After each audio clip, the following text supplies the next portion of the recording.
الحمد لله رب العالمين. الحمد لله الذي هدانا لهذا وما كنا لنهتدي لولا أن هدانا الله. جزا الله عنا محمد صلی اللہ علیہ وسلم بالمغفرة. محترم بزرگوں، دوستوں، پیارے بچوں، پیارے بھائیوں،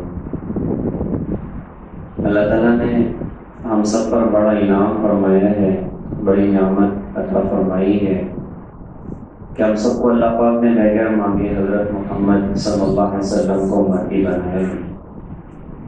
حضرت محمد صلی اللہ علیہ وسلم کی نسبت وہ نسبت ہے کہ جس سے عظیم کائنات میں کوئی دوسری اور نسبت نہیں، سب سے عظیم نسبت یہ وہ نسبت تھی جس کی وجہ سے وہ مقام اور قیمت اللہ پاک نے ہماری لگائی ہے کہ جس کو دیکھ کر موسیٰ علیہ السلام نے اللہ پاک سے مطالبہ کیا تھا کہ اللہ پاک وہ امت آپ مجھے دیں، اور اگر امت نہیں دیتے تو اسی امت میں مجھے پیدا فرما دیں۔ ایک بڑی عجیب بات موسیٰ علیہ السلام کی ہے۔ موسیٰ علیہ السلام نے ایک مرتبہ اللہ پاک سے کہا کہ اللہ، میں نے الواح میں پڑھا ہے کہ ایک امت ہوگی جو بہترین ہوگی، جو ہمیشہ اچھی بات کا حکم کرے گی، بری بات سے منع کرے گی۔ یا اللہ، میں چاہتا ہوں کہ وہ میری امت ہو جائے۔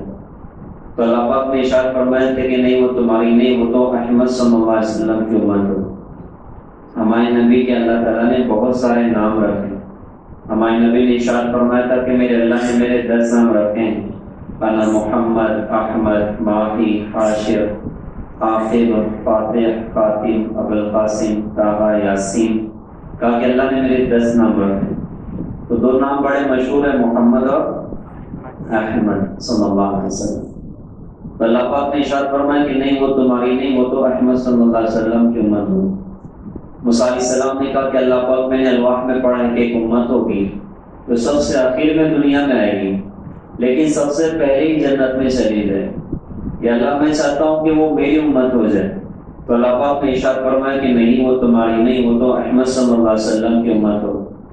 پھر کہا اللہ پاک، میں نے الواح میں پڑھا ہے کہ ایک امت ہوگی کہ جو بڑے بڑے فتنوں کا مقابلہ کرے گی، یہاں تک کہ کانے دجال سے بھی ٹکر لے جائے۔ اس امت کی وہ شان ہے، اس امت کے لوگ اور کانے دجال کا بھی مقابلہ کریں۔ تو اللہ، میں چاہتا ہوں وہ میری امت ہو جائے۔ تو اللہ پاک نے ارشاد فرمایا کہ نہیں، وہ تمہاری نہیں، وہ تو احمد صلی اللہ علیہ وسلم کی امت ہو۔ پھر کہا اللہ پاک، میں نے الواح میں پڑھا ہے کہ ایک امت ہوگی کہ جو نیکی کا ارادہ کرے گی، اور اگر نیکی نہیں کر پائی تب بھی نیکی پکی، نفل عمل، اور اگر اس نیک کام پر عمل کر لیا تو کم از کم 1 کا 10 اور پھر آگے بے حساب عطا فرمائے۔ تو اللہ، میں چاہتا ہوں کہ وہ امت میری ہو جائے۔ تو اللہ پاک نے ارشاد فرمایا کہ نہیں، وہ تمہاری نہیں، وہ تو احمد صلی اللہ علیہ وسلم کی امت ہوگی۔ پھر کہا اللہ پاک، میں نے الواح میں پڑھا ہے کہ ایک امت ہوگی کہ جس کی کتاب اس کے سینے میں محفوظ ہوگی۔ آج پوری دنیا میں تورات کا کوئی حافظ نہیں، انجیل کا کوئی حافظ نہیں، زبور کا کوئی حافظ نہیں، حافظ دور کی بات، کتابی اصل شکل میں موجود نہیں، لیکن قرآن کے الحمدللہ پوری دنیا میں کروڑوں حافظ، پوری دنیا میں لاکھوں کروڑوں کی تعداد ہے ماشاءاللہ مسلمانوں کی، جنہوں نے قرآن پاک کو حفظ کیا۔ یہاں پر کتنے سارے حفاظ کرام تو یہیں بیٹھے ہیں، اور 10 سال کے کہنا چاہیے طویل عرصے میں ہمارے اپنے مدرسے سے 90 سے زیادہ حافظ صاحب، 91 ایک کم، تو تقریباً 90 کے قریب ماشاءاللہ بچوں نے حفظ قرآن کی۔ تو قرآن کتنی عظیم نعمت اور دولت ہے کہ ہزاروں سال پہلے موسیٰ علیہ السلام اللہ سے کہہ رہے ہیں، اللہ اس قوم کی کتاب اس کے سینے میں محفوظ ہو۔ کتنا عجیب کلام اللہ پاک نے عطا فرمایا۔ چھوٹا سا بچہ بھی 11 سال کا بچہ ماشاءاللہ حافظ قرآن، ہمارے مدرسے کی برکت ہے۔ اس کا رزلٹ کیا ہو، امت کو دکھانا ہو تو بولنے کی ضرورت ہی نہیں، بچے ہی بتا رہے ہیں کہ ماشاءاللہ مدرسے میں کیا کچھ محنتیں کی جائے۔ الحمدللہ بچوں میں بڑی خوبیاں، بڑے کمالات اللہ پاک پیدا فرما رہے ہیں۔ یہ بہت بڑی نعمت کی بات ہے، اور اللہ پاک کی بارگاہ میں مقبولیت کا ایک نشانی ہے کہ اللہ پاک نے اس ادارے کو اپنی بارگاہ میں مقبولیت اللہ پاک نے عطا فرمائی۔ 900 بچے 10 سال کی قلیل عرصے میں 900 بچے ماشاءاللہ یہاں سے دین حاصل کریں، یہ کتنی بڑی نعمت ہے، یہ کتنی بڑی بات ہے۔ اور کسی بندے سے اللہ اپنے دین کا کام لے لے تو اور بندوں کے لیے عافیت اسی میں ہوتی کہ اس کے ساتھ جڑ کے اس کے معاون بن جائیں، اس کا ساتھ دینے والے بن جائیں، کہ بڑی خیر اور خوبی اللہ پاک نے عطا فرمائی، ہم بھی جڑ جائیں تو ان خوبیوں اور صفات میں اور نیکیوں میں ہمارا بھی اللہ پاک حصہ شامل کر دے۔ تو موسیٰ علیہ السلام نے اللہ سے کہا، اللہ پاک میں نے الواح میں پڑھا کہ ایک امت ہوگی جس کی کتاب اس کے سینے میں محفوظ ہو، میں چاہتا ہوں وہ میری امت ہو جائے۔ اللہ نے فرمایا کہ نہیں، وہ تمہاری نہیں، وہ تو احمد صلی اللہ علیہ وسلم کی امت ہو۔ پھر کہا اللہ پاک میں نے الواح میں پڑھا ہے کہ ایک امت ہوگی کہ جو قیامت کے میدان میں قوموں کی سفارش کرے، اس امت کے لاکھوں احباب اس شان والے ہوں گے قیامت کے میدان میں کہ بلا مبالغہ ان کی سفارشوں پر اللہ لاکھوں کروڑوں کو اللہ پاک جنت میں داخل کرے۔ جیسے مثال کے طور پر اویس قرنی رحمۃ اللہ علیہ، بندہ بڑے کمال کے انسان تھے، اپنے ماں کی خدمت میں اپنی زندگی کھپائی اور لگائی، حضور پاک صلی اللہ علیہ وسلم کے زمانے میں پیدا ہوئے لیکن اللہ کے نبی کی ملاقات نہ کر سکے۔ خط لکھا حضرت کو، کہا حضرت میں ماں کا اکیلا بیٹا ہوں، دیکھ بھال کرنے والا کوئی نہیں، میری چاہت ہے کہ آپ کی زیارت کر لوں آ کر۔ تو حضور نے جواب میں فرمایا کہ آپ اپنی ماں کی خدمت کریں، وہ ماں کی خدمت میں لگے رہے اور اللہ کے نبی کا وصال بھی ہو گیا۔ تو اللہ کے نبی کو دیکھ نہ سکے لیکن حضور پاک صلی اللہ علیہ وسلم نے غائبانہ ان کے لیے بڑی بڑی بشارتیں سنائیں، ان کے بڑے بڑے مقامات سنائے اور اتنا بڑا درجہ سنایا، حضرت عمر سے فرمایا تھا کہ عمر تو اپنے لیے اس سے دعا کروا لینا۔ کہتی کیوں دعا کروانی؟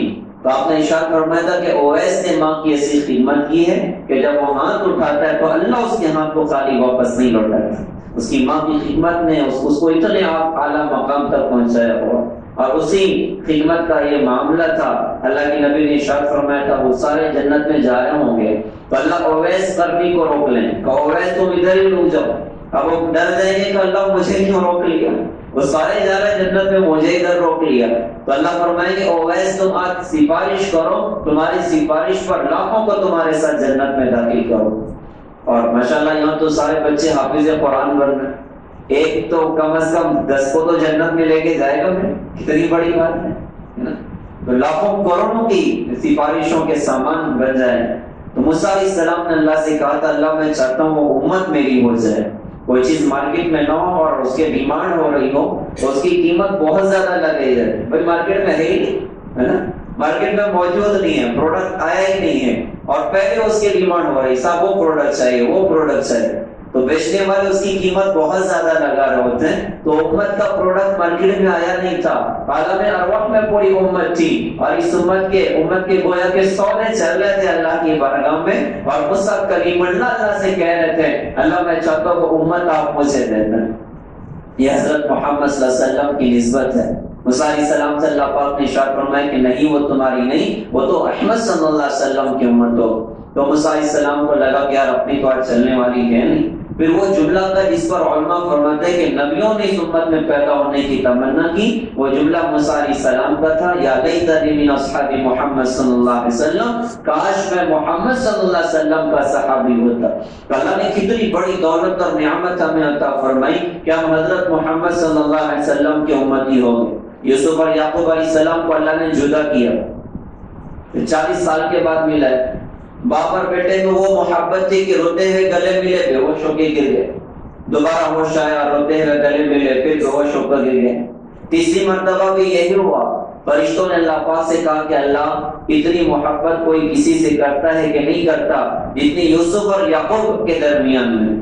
تو اللہ پاک نے ارشاد فرمایا کہ فرشتوں تمہیں نہیں پتا محمد صلی اللہ علیہ وسلم کی امت سے ہم اس سے زیادہ پیار کرتے ہیں، ہم اس سے زیادہ محبت کرتے ہیں۔ ہمارے تو نصیب جا گئے کہ ہم حضرت محمد صلی اللہ علیہ وسلم کے امتی ہو گئے۔ اللہ نے ہمیں اپنے نبی کی برکتیں بے شمار عطا فرمائی، اور میں ایک بڑی برکت اللہ نے ہمیں عطا فرمائی، بڑی نعمت اور دولت عطا فرمائی کہ قرآن کی عظیم کتاب اللہ پاک نے مجھے اور آپ کو دی۔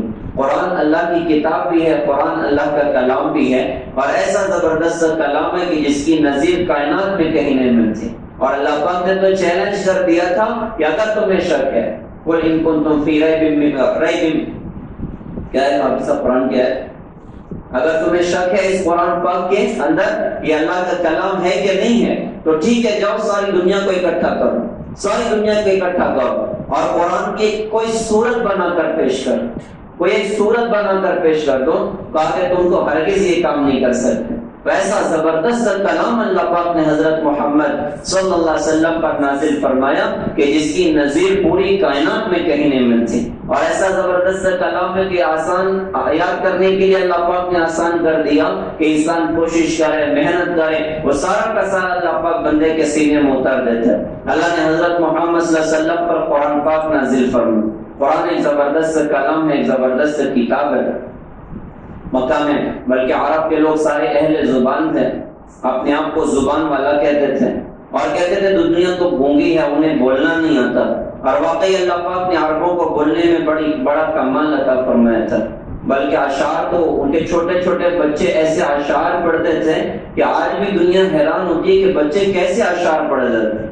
بلکہ ہماری نبی جب ہجرت کر کے آپ مدینہ سے، مکہ سے آپ مدینہ تشریف لے کر گئے تھے، تو ہمارے نبی کا جب مدینہ میں استقبال ہوا، بڑا خوبصورت دن تھا، یثرب کی تقدیر بدل گئی، بیماریوں کا گھر تھا یثرب، اس کی تقدیر بدل گئی۔ حضرت محمد صلی اللہ علیہ وسلم کا قدم کیا مدینہ پر پڑا، اللہ پاک نے مدینہ تو رسول اللہ پاک نے اس کو بنا دی، اور اس دن حضرت محمد صلی اللہ علیہ وسلم کا استقبال کیا گیا، اور استقبال میں جو اشعار بچیوں نے کہے تھے، طلع البدر علینا من ثنیۃ الوداع وجب الشکر علینا ما دعا للہ داعی ایھا المبعوث فینا جئت بالامر المطاع۔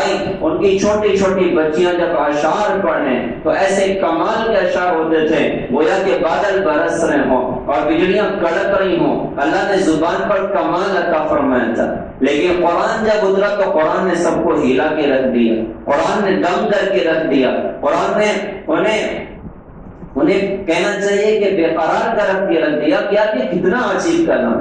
ایک بہت بڑا عربی ادیب گزرا، ابن المقفع اس کا نام تھا، حضور کے کافی سالوں کے بعد۔ یہ غیر ایمان والا تھا، عربی پہ بڑا کمال اس کو حاصل تھا۔ لوگوں نے اس سے کہا کہ یار تو نہ قرآن کی ٹکر کا کلام تیار کر۔ اس نے کہا ٹھیک ہے، مجھے ڈھیر ساری کتابیں اکٹھی کر کے دو اور 1 سال کا راشن میرے پاس جمع کر دو، میں 1 سال تک بیٹھوں گا اور قرآن کی ٹکر کا کلام تیار کر کے دکھاؤں۔ وہ بندہ 1 سال تک کمرے کے اندر سے نہیں نکلا، بشری ضرورت کے لیے نکلتا، پھر اندر جانا، کھانا پینا، باقی سارا کتابوں میں وقت گزارنا کہ مجھے قرآن کی ٹکر کا کلام تیار کرنا ہے۔ 1 سال کے بعد ایک کلام تیار ہوا، اس کو لگا کہ میں نے قرآن کی ٹکر کا کلام تیار کر لیا۔ وہ اپنے کمرے سے باہر نکلا، گلی سے گزر رہا تھا۔ اس امت کے وہ دور بھی گزرے ہیں، اللہ ہم سب کی حفاظت فرمائے۔ آج تو ایسا ایک دور چل رہا ہے کہ گھروں سے ناچ گانے کی آوازیں آ رہی ہوتی ہیں، گھروں سے موسیقی کی آواز آ رہی ہوتی ہے۔ ایک دور اس امت کا وہ بھی گزرا کہ گھروں سے قرآن کی تلاوت کی آواز آتی تھی۔ صبح گلی سے کوئی گزر جائے تو گھر سے قرآن کی تلاوت کی آواز آتی تھی۔ ماشاءاللہ آج مدارس اور مکاتب کی محنتوں کے ذریعے وہ دن اللہ پھر انشاءاللہ اس امت کو دکھا رہے ہیں، الحمدللہ اس امت کو دکھا رہے ہیں کہ صبح صبح ماشاءاللہ یہ بچے گھر میں قرآن پاک کی تلاوت کر رہے ہیں، تہجد پڑھ کر ماشاءاللہ قرآن پاک کی تلاوت کر رہے ہیں۔ تو ابن المقفع اپنے گھر کے باہر نکلا، اب گلی سے گزر رہا تھا، ایک گھر کی کھڑکی کھلے ہوئی اور اس کھڑکی میں ایک چھوٹی بچی بیٹھ کے قرآن پڑھ رہی تھی، اور ابن المقفع اس کھڑکی کے قریب سے گزرا، بچی قرآن پاک میں جو آیت وہ پڑھ رہی تھی سورہ ہود کی تلاوت کر رہی تھی، اور ایک آیت تک بچی پہنچی، وَقِيلَ يَا أَرْضُ ابْلَعِي مَاءَكِ وَيَا سَمَاءُ أَقْلِعِي وَغِيضَ الْمَاءُ وَقُضِيَ الْأَمْرُ وَاسْتَوَتْ عَلَى الْجُودِيِّ وَقِيلَ بُعْدًا لِلْقَوْمِ الظَّالِمِينَ۔ ابن المقفع کے دونوں قدم زمین پر جم گئے، اس کا پورا وجود کانپنے لگا، گھر واپس لوٹا، جو کچھ 1 سال میں تیار کیا تھا وہ پھاڑ پھوڑ کر پھینک دیا اور کہا کہ قرآن کی ٹکر کا کلام تو تیار ہو ہی نہیں سکتا۔ ایسا کلام ہے کہ اس کی نظیر پوری کائنات میں کہیں نہیں ملتی، بڑا عجیب کلام اللہ پاک نے اتارا۔ ہم اسی لیے حضور جب قرآن پاک کی تلاوت کرتے، کتنے بڑے بڑے کٹر مشرکین تھے، قرآن کو سن کر ماشاءاللہ اسلام میں داخل ہو گئے۔ حضرت عمر رضی اللہ عنہ کے اسلام لانے کا واقعہ وہ قرآن سے تعلق رکھتا ہے، قرآن نے دل کی دنیا کو جھنجھوڑ کے رکھ دیا۔ ایسا سخت آدمی جن کے بارے میں مشہور تھا کہ اگر سننا کہ خطاب کی گدھے کلمہ پڑھا ہے تو مان جانا، اور اگر سننا کہ خطاب کے بیٹے عمر نے کلمہ پڑھا ہے تو مت ماننا، یہ بندہ کبھی کلمہ نہیں پڑھے گا، لیکن قرآن وہ کلم ہے جس نے ایسے دل والے انسان کے دل کی دنیا کو بھی جھنجھوڑ کے رکھ دی، اور ماشاءاللہ وہ بھی اسلام میں داخل ہو گئے۔ اور بڑا عجیب دور تھا کہ لوگ ہمارے نبی کا قرآن سننے کے لیے بے قرار ہوتے تھے۔ کوئی بچہ اچھی آواز سے قرآن پڑھے تو دل کہتا ہے کہ پڑھتے ہی جائے۔ کیا وہ منظر ہوتا ہوگا کہ جب مکہ میں حضرت محمد صلی اللہ علیہ وسلم کی زبان ہوتی ہوگی اور اللہ رب العالمین کا کلام ہوتا ہوگا، وہ اثر ہوتا تھا کہ ساری رات گزرتی اور کئی مشرکین مکہ کے واقعات ملتے ہیں، پوری رات کھڑے ہو کر قرآن سنتے رہے، انہیں پتہ ہی نہیں چلا کہ رات صبح سے بدل چکی۔ ایک مرتبہ تو بڑا عجیب واقعہ ہوا، مکہ کے بڑے بڑے سردار یہ دن بھر حضور کی مخالفت کرتے تھے، لیکن رات میں چھپ کے اللہ کے نبی کا قرآن سنتے تھے۔ اخنس بن شریح، ابو جہل، ابو سفیان، حضور آپ بیت اللہ میں کھڑے نماز پڑھ رہے، اور یہ تینوں بڑے بڑے سردار چھپے ہوئے اور وہ ہمارے نبی کا قرآن سن۔ اب وہ ایسا مزہ تھا کہ پوری رات گزر کے انہیں پتہ نہیں چلا۔ اب صبح ہوئی تو خیال آیا کہ بھائی صبح ہو گئی، اب اپنے گھر جانا۔ وہ تینوں نکلے تو ایک ہی راستے پر تینوں کی ملاقات ہوگی۔ ایک دوسرے سے پوچھا کہ بھائی صبح کدھر آ گئے؟ تو ہر ایک نے کہا کہ یار رات میں آئے تھے، ہم نے ان کا قرآن سنا، وہ عجیب مزہ تھا کہ ساری رات گزر گئی پتہ نہیں چلا۔ تو آپس میں کہنے لگے بدبختوں، دن بھر تو ان کی مخالفت میں بات کرتے ہو اور رات میں چھپ کے انہی کا قرآن سنتے ہو، کہ یار اب کل نہیں آئیں گے ان کا قرآن سننے۔ بات پکی ہو گئی، لیکن دوسرے دن ہوا وہ ایک بادشاہ کا واقعہ ہے نا، بادشاہ نے کہا، اعلان کیا اپنے شہر میں کہ آج میرے حوض میں ہر گھر والا ایک گلاس دودھ ڈالے گا۔ اب یہ اعلان ہو گیا کہ بھائی رات میں یہ کام کرنا ہے۔ اب دوسرے دن جب صبح حوض کو دیکھا تو پورا حوض پانی سے بھرا تھا۔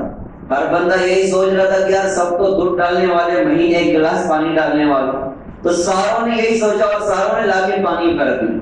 تو دوسرے دن ہوا یہ کہ ہر ایک یہی سوچا تھا کہ بھائی آج تو کوئی نہیں آ رہا، میں اکیلا جا رہا ہوں، لہٰذا پھر تینوں اکٹھا ہو گئے۔ ساری رات قرآن سننے میں گزرا، صبح ہو گئی، پھر ملاقات ہوئی، کہا اب نہیں آئیں گے ان کا قرآن سننے۔ تیسرے دن پھر ایسے ہوا، پھر اس کے بعد اخنس کو بڑا قرآن جھنجھوڑ رہا تھا۔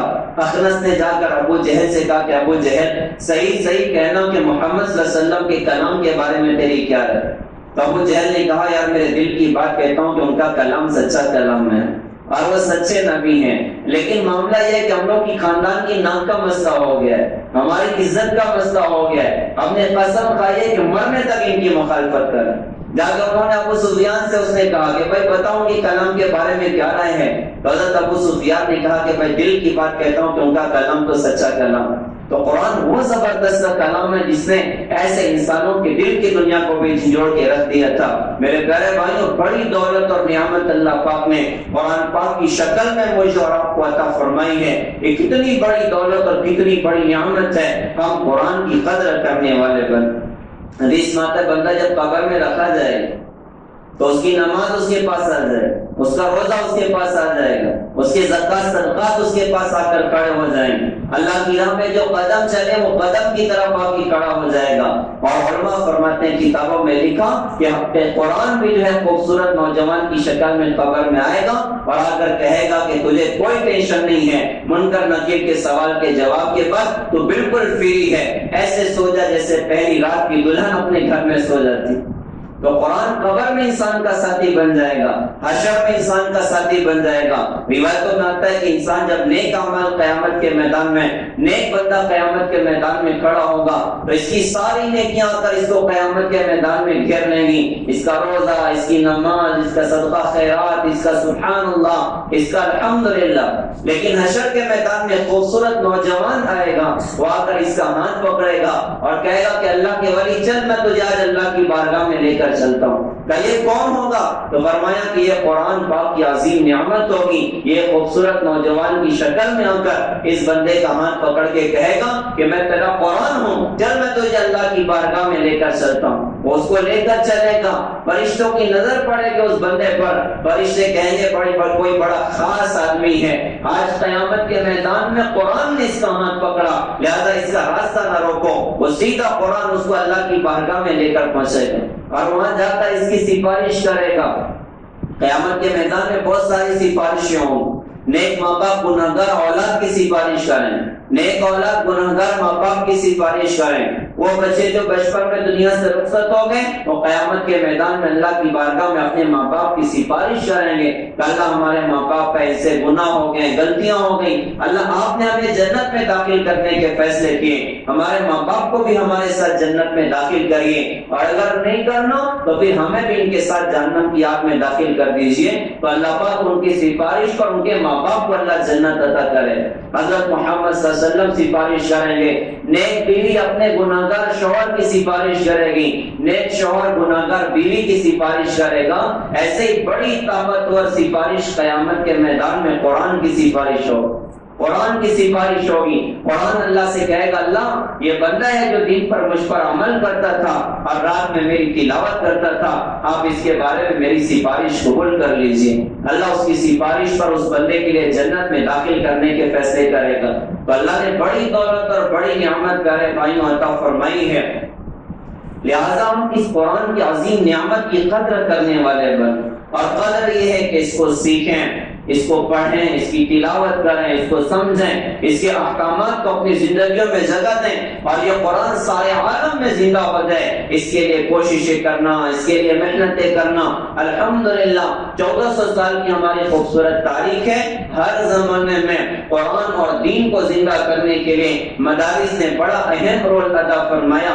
ہر زمانے میں مدارس کے ذریعے دنیا میں اللہ کے دین کا کام ہوا اور قرآن زندہ ہوا اور قرآنی تعلیمات ماشاءاللہ زندہ ہوئی. ہماری اپنی نوجوانوں کی ذمہ داری ہے کہ ایسے ادارے ہم ان کا تعاون کرنے والے بن. ماشاءاللہ ابھی صاحب کہہ رہے تھے کہ چندہ بھی دیا اور ارے بولو بندہ بھی دیا، تو ماشاءاللہ دونوں اعتبار سے ہمارا تعاون ہو. ہمارے اپنے پورے محلے میں کوئی بچہ ایسا نہ ہو جو قرآن کی تعلیم سے محروم. قیامت کے میدان میں وہ بندہ بڑا بدقسمت ہوگا جو اللہ کے کلام سے محروم رہا، جو اللہ کے قرآن سے محروم رہا. وہ زبان بڑی بدقسمت ہوگی جو اللہ کے کلام کی تلاوت سے محروم رہی. وہ کان بڑے بدقسمت ہوں گے جو اللہ کے کلام کے سننے سے محروم رہے گئے، اور جو اس کو دنیا میں زندہ کرنے کی محنتوں سے محروم رہے گئے وہ بندہ قیامت کے میدان میں بڑا محروم ہوگا. لہذا ہماری اپنی ذمہ داریاں ہیں کہ ہم ایسے مدارس کا تعاون کریں اور خدمت کریں، کوششیں کریں، اور خود اپنی ذات سے بھی قرآن کے تعلق سے ہم آگے بڑھنے والے بنیں. یہ ہماری اپنی بہت بڑی ذمہ داری. اللہ کے دین کی خدمت اور مدارس کی خدمت اور پڑھنے پڑھانے والوں کی خدمت اور اس کا تعاون کرنا بندے کو کتنی آگے پہنچائے گا کوئی دنیا میں بتا نہیں سکتا. ارے ایک ایسی عورت جو بڑی گناہگار تھی، ساری زندگی کے گناہ اس کے پاس ہیں، لیکن ایک کتے کو پانی پلایا تھا. جنگل سے گزر رہی، پیاس لگی، کنویں میں اتری، پانی پی کر باہر نکلی، دیکھا کہ کتا بھی پیاس سے تڑپ رہا ہے. اس پر رحم آیا، پانی نکال کر پلا دیا. حضور پاک صلی اللہ علیہ وسلم نے ارشاد فرمایا کہ میں نے اس عورت کو جنت میں دیکھا ہے، ایک کتے کو پانی پلایا. اللہ کے نبی فرمایا میں نے اس کو جنت میں دیکھا. ارے بتاؤ تو صحیح، مدرسے کی چٹائیوں پر بیٹھ کر ہمارے بچوں کو جو قرآن پاک کی تعلیم دیتے ہیں، کوئی بندہ ان کی خدمت کرے اللہ اس کو کہاں پہنچائے گا؟ کوئی بندہ قرآن کو دنیا میں زندہ کرنے کی خدمت کرے اللہ اس کو کہاں پہنچائے گا؟ کوئی بندہ دین کے دنیا میں زندہ کرنے کی کوشش اور محنت کرے اور اپنے جان مال صلاحیتوں کو اس پر لگائے. ارے بتاؤ تو صحیح اللہ پاک اس کو کتنا عظیم مقام عطا فرمائیں گے. یہ چٹائیوں پر بیٹھ کر ہمارے بچوں کو قرآن پاک کی تعلیم دینے والے، ان کے بدن میں ساری دنیا سونا بنا کر انہیں دنیا میں گفٹ کر دی جائے، اللہ کی قسم ان کی محنت کا بدل نہیں ہو سکتا. ان کی محنت کا بدل تو قیامت کے میدان میں اللہ عطا کرے گا، اور وہ کچھ عطا فرمائیں گے کہ دنیا عرش عرش کرے گی. حافظ قرآن سے کہیں گے قرآن پڑھتا جا اور جنت کے درجات پہ چڑھتا جا، جتنی آیتیں پڑھ رہے اتنے درجے بلند ہوتے چلے جا رہے ہیں. حافظ قرآن کو مرجان کے شہر ہدیے میں دیے جا رہے ہیں. اتنا بڑا شہر جس کے 60,000 سونے چاندی کے دروازے، اس کے ماں باپ کو تاج پہنایا جا رہا جس کی روشنی کا مقابلہ سورج بھی نہیں کر سکتا. بتاؤ تو صحیح ہم قرآن کی خدمت کریں گے اللہ ہمیں کیا کچھ عطا کرے گا؟ ہم دین کی خدمت کریں گے اللہ ہمیں کیا کچھ عطا کرے گا؟ لہذا آج ضرورت ہے کہ ہم مدارس کا تعاون کریں، پڑھنے پڑھانے والوں کا تعاون کریں. ہماری ذات سے جو ہو سکے ہم بچوں کو لا کر مدارس میں جو ہے ان کے ایڈمیشن کروائیں اور ان کی تعلیم کی فکر کریں، ان کو دین سے جوڑنے کی فکر کریں. اللہ پاک ہمیں دنیا میں بھی اس کا بڑا بدل عطا فرمائیں گے اور آخرت میں بھی اللہ پاک اس کا بہت بڑا اجر اللہ پاک عطا فرمائیں گے. ایک ماں کا بیٹا ہو جائے، کوئی لا کر ملا دے تو ماں دعا دے دے تھکتی نہیں ہے. اللہ اپنے بندوں سے 70 ماؤں سے زیادہ پیار کرتا ہے. کوئی ایک بندے کو اللہ اس کے رسول سے جوڑ دے, اللہ ہم سے کتنا خوش ہو جائے. لہذا الحمدللہ اللہ پاک نے بڑی نعمت اور دولت ہمارے علاقے میں دی کہ مدرسہ الحمدللہ ہمارے اپنے علاقے میں چل رہا ہے, اور بڑی خوبصورت کارگزاری ہمارے اپنے مدرسے کی ہے. بولنے کی بات نہیں, سب کچھ ماشاءاللہ نظروں کے سامنے, اور 900 بچے قریب الحمدللہ دینی تعلیم حاصل کر رہے ہیں, اور گھروں میں ماشاءاللہ قرآن پاک کی تلاوتیں ہو رہی, اور گھروں میں دینی عمل ماشاءاللہ زندہ کیے جا رہے ہیں. یہ بہت بڑا کام ہے, یہ بہت بڑی محنت ہے. لہذا میری تمام نوجوان بھائیوں سے, دوستوں سے, اور کلبوں اور اداروں کے احباب سے گزارش ہے کہ ہم جو ہے انشاءاللہ دامے درمے قدمے سخنے ان اداروں کا انشاءاللہ تعاون فرمائیں, خدمتیں کریں, اپنے آپ کو جو ہے قربانیوں پر اور محنتوں پر کھڑا کریں. اللہ پاک ہمیں بھی انشاءاللہ ایک بڑا کام یہ لے کر چل رہے ہیں, ایک بہت بڑی محنت یہ لے کر چل رہے ہیں. ہم نہیں کر پا رہے, ہم ان کے ہاتھ پیر بن جائیں, ہم ان کا تعاون کرنے والے بن جائیں, ہم ان کی مدد کرنے والے بن جائیں. اللہ جو کچھ انہیں عطا کرے گا انشاءاللہ قیامت کے میدان میں بہت بڑا حصہ اللہ پاک ہمیں بھی عطا فرمائیں. تو سارے بھائی نیت کرتے ہیں انشاءاللہ, مدد کرنے کی نیت کرتے ہیں انشاءاللہ, چندہ بھی دیں گے اور بدلا بھی دیں گے, اور ہر گھر میں انشاءاللہ قرآن کی تعلیم پہنچے, ہر گھر کے بچے مدرسہ پہنچیں. اس کی ہم لوگ کوشش اور محنت کریں گے. اللہ تعالیٰ سے دعا ہے کہ اللہ تعالیٰ اس مدرسے کو دن دگنی رات چوگنی اللہ پاک ترقی عطا فرمائے, ہر شر سے اللہ پاک حفاظت فرمائے, حاسدین کے حسد سے اللہ پاک محفوظ فرمائے, ضروریات کا اللہ پاک غیر سے تکفل فرمائے, پڑھنے پڑھانے والوں کے اللہ پاک خوب حفاظت فرمائے, اور ساری امت کو ماشاءاللہ اس سے استفادے کے اللہ پاک توفیق عطا فرمائے. وآخر دعوانا الحمدللہ رب العالمین.